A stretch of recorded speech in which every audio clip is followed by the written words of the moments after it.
So tara guys, samahan niyo ako magbigay ng kapunan. Yo, what's up guys? Nandito na naman ako para kumatok. Yo, what's up guys? Isang gabing pinagpala sa inyong lahat.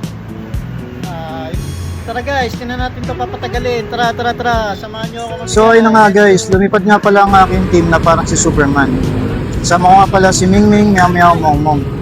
Nakita namin si nanay na parang ang lalim ng iniisip. Naisip ko na pagbabawi ng kanyang iniisip. Diba? Alito kayo, no? Binigyan ko siya ng pagkain para makapag-isip-isip siya. At hindi siya makapag-isip-isip ng ano. Kawawa naman si nanay. Naisip ko tuloy na swerte pala tayo. Kasi siya, di niya alam kung saan siya matutulog ngayong gabi. So, sana may tumulong kay nanay. So nga pala guys, lumipat kami ng ibang lugar. Nakita namin si Manong nagbebenta ng basahan. Gusto ko sanang bilhin lahat para gawin kumot, kaso hindi nagkasya ang kanyang basahan. Kaya nabut ko ang pagkain para sa panggabihan niya. At may biglang sumulpot na si Nobita, umahabol. Kaya binigyan ko ng magic beans para sa kanyang pagkain. Bigyan kita ng pagkain. Mukhang nagmamadali ka. Ilang ka? Oh. Mamaya pag nagutom ka. Yes! Ingat ka na eh. At sa kabaan ng gabi, habang binabaybay namin ang tulay.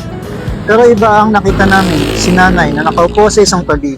Ating gabi na, walang naglalakad sa kalsada. Napansin ko na hindi siya makapagsalita. At siguro galing stroke. Pero nakakaintindi siya ng sign language. Kaya inabot ko sa kanya ang pagkain.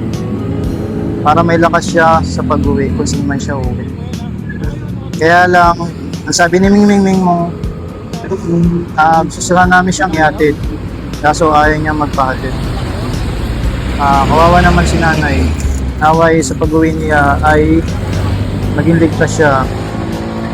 Sabi nga, maswerte pa rin talaga tayo kasi may mga anak at magulang tayong gumagabay sa atin palagi. Lagi natin silang mamahalin at lagi tayong magbibigay galang sa kanila kasi hindi habang buhay ay nandyan sila.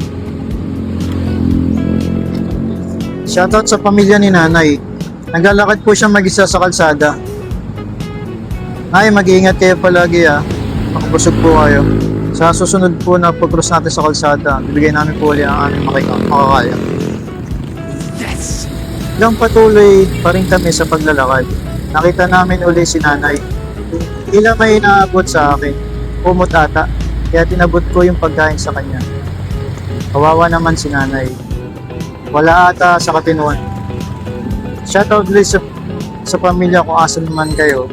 Kawawa si nanay. Nasa tabing kalsada lang. So guys, may share nga pala ako sa inyong Bible verse. Nanggaling sa salitang Hebrews 13 verse 16. Do not forget to do good and to share with others.